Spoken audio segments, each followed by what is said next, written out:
You ever notice how someone can bring up Gen Z without anyone asking, and suddenly their blood pressure spikes?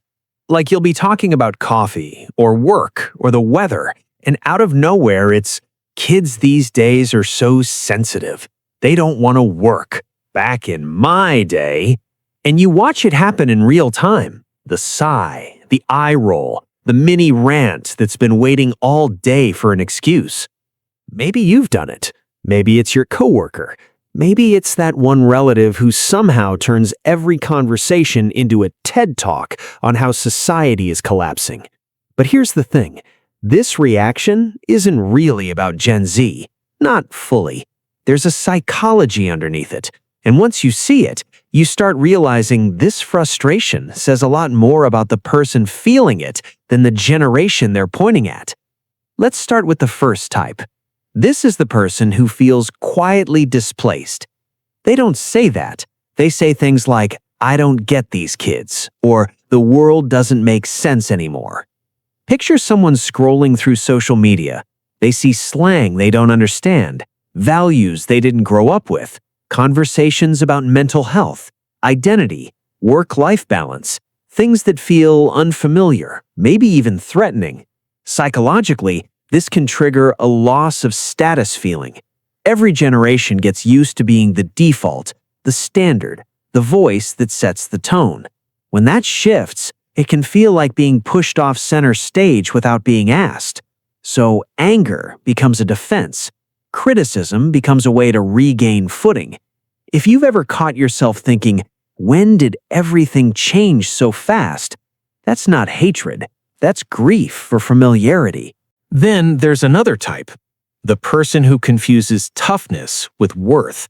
This is someone who survived hardship by swallowing it, working through exhaustion, keeping emotions private, pushing forward because there was no other option. So when they see Gen Z talking openly about burnout, anxiety, or boundaries, it doesn't just feel different, it feels invalidating. Because if they didn't get to slow down, why should anyone else? Psychologically, this is called retrospective justification.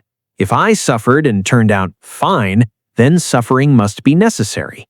So Gen Z's refusal to accept certain norms doesn't feel progressive, it feels like an accusation.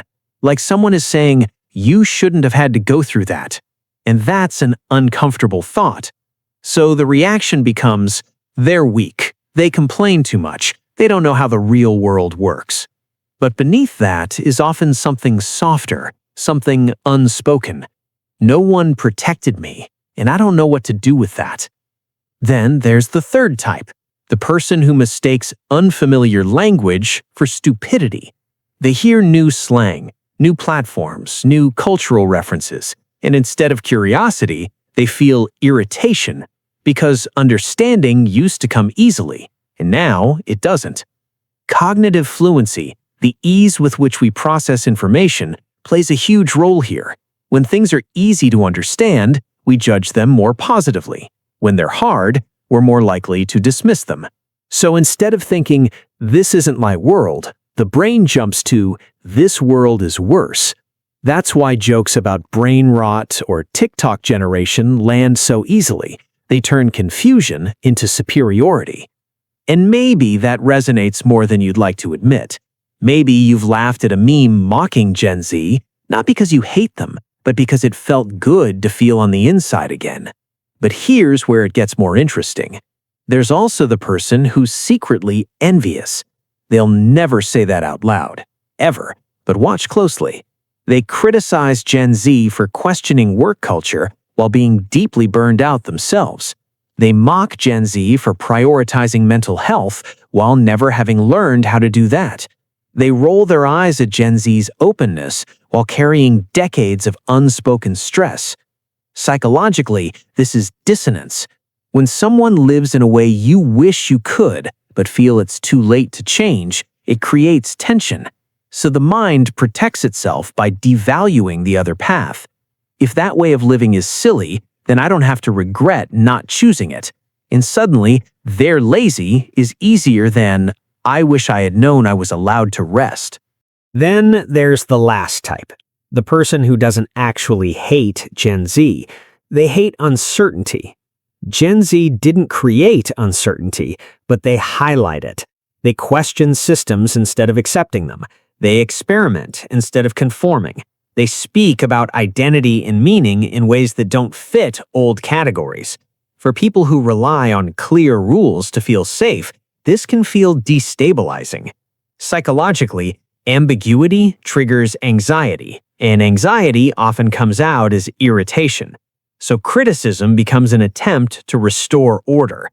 Things used to be simpler. People used to know their place. The rules used to make sense. But the truth is, the world didn't get more confusing. It just stopped pretending. Now here's the twist most people miss. Every generation gets criticized in almost the same way. Too soft, too entitled, too different. And every generation eventually becomes the critic. Not because people become mean, but because change threatens identity. Gen Z just happens to be the mirror right now. So if you find yourself reacting strongly to them, the most interesting question isn't, what's wrong with Gen Z? It's, what does this reaction protect me from feeling? Is it loss? Regret? Confusion? Fear of becoming irrelevant? None of those make you a bad person. They make you human. So let me ask you this. When you hear someone rant about Gen Z, do you recognize one of these patterns? And when you feel that irritation rise, what's actually underneath it? If this made you pause, even a little, stay curious, because understanding generational tension isn't about picking sides. It's about understanding ourselves as we move through a world that won't stop changing.